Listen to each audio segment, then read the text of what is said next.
TDP రాకతో ఒక్కసారిగా ఆశలు వికసించిన రియల్ ఎస్టేట్ ఆశాబాహులకు ఆశలు నెల రోజులకే అడియాశలైపోయాయి. ప్రభుత్వం రాకతో మా పొలాలకు కోట్ల రూపాయలు పెరిగాయని సంబరపడిన యజమానులకు కానీ కొనేవారు లేక కరువాయే. ఎప్పుడో జరగబోయే అభివృద్ధి కోసం ఇప్పుడే కోట్ల రూపాయలు ఎందుకు పెట్టాలని ఆలోచిస్తున్నారు కొనుగోలుదారులు. హైదరాబాద్ లాంటి మహానగరాలు 100 సంవత్సరాలు పట్టాయి అభివృద్ధి నోచుకోవటానికి. అసలే అప్పుల ఆంధ్రప్రదేశ్ ఇచ్చిన హామీలే తీర్చలేకపోతుంటే ఆంధ్రప్రదేశ్ మరి ఇంకెన్ని సంవత్సరాల అభివృద్ధి నోచుకోబోతుంది అనేది ప్రశ్నార్థకంలో ఉన్నారు కొనుగోలుదారులు.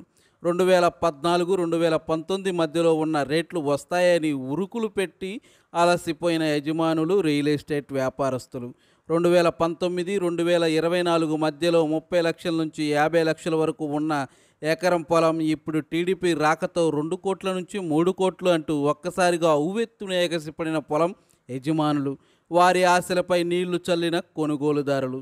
ఎక్కడికి వెళ్ళినా ఆంధ్రప్రదేశ్ ప్రజానీకం మాత్రం గ్రాఫిక్స్ చూసి కోట్ల రూపాయలు అప్పులు చేసి ఎప్పుడో జరగబోయే అభివృద్ధి కోసం ఇప్పుడే అత్యాశకు పోయి అప్పుల పాలై ప్రాణాలు పోగొట్టుకోకుండా కొద్దిపాటి పెరుగుదలతో కొంటాము, కోట్ల రూపాయల అత్యధిక రేట్లతో కొనుగోలు లేవని తేల్చి చెప్పిన కొనుగోలుదారులు, మోహం తెల్లబోయిన రియల్ ఎస్టేట్ వ్యాపారస్తులు.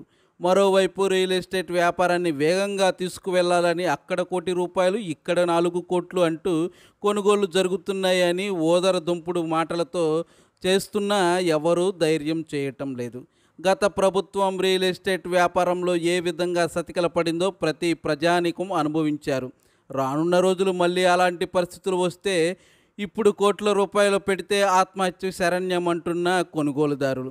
ఏది ఏమైనా అరాకొరా స్థలాలు కొనుగోలు తప్ప ఎకరాలు కోట్లు వ్యాపారం జరగకపోవటం రియల్ ఎస్టేట్ వ్యాపారస్తులకు, భూ యజమానులకు ఊహలకు అందని పరిణామం చోటు చేసుకుంది. ఒకప్పుడు హైదరాబాద్ కూడా ఇదే విధంగా కోట్ల రూపాయల రియల్ ఎస్టేట్ వ్యాపారం జరిగి ప్రస్తుతం రియల్ ఎస్టేట్ జీరోలోకి పడిపోవడంతో కొనేవారు లేక ఈగలు తోలుకుంటున్న వెంచర్ యజమానులు, అక్కడి అధిక ధరలు చూసి కొనేవారు హైదరాబాద్ వైపు కన్నెత్తి కూడా చూడటం లేదని చెప్పుకొస్తున్న కాంట్రాక్టర్లు, సామాన్యుడు ఇల్లు కొనాలి లేక స్థలం కొనాలంటే కోట్ల రూపాయలు నూటికి ఎంతమంది వద్ద ఉన్నాయి అని ప్రజానీకం ప్రశ్నిస్తున్నారు. ఆంధ్రప్రదేశ్లో పూర్తిగా రియల్ ఎస్టేట్ నెల రోజులకే పడకేసిందంటున్న రియల్ ఎస్టేట్ వ్యాపారస్తులు.